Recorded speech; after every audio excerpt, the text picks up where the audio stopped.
sa ikaduhang Korinto kapitulo 4 verse number 4 ingon dinhi diha sa kangkinsa ang Dios niini nga kalibutan mibuta sa mga hunahuna kanila nga wala nagtuo. Mao din isang putanan sa usa ka tawo nga dili matinhuon diha kang Hesus Kristo.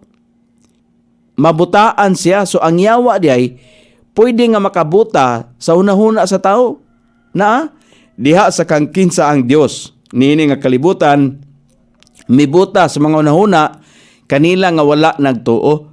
Basin ang kahayag sa mahimayaon nga maayong balita ni Kristo kinsa mao ang panagway sa Dios musidlak gayod ngadto kanila.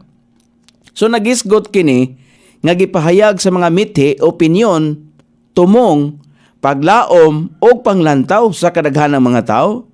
Naglangkob kini sa mga pilosofi, edukasyon, komersyo sa kalibutan. Katong dili mo dawat sa maayong balita, mao katong iyan niining kalibutan na.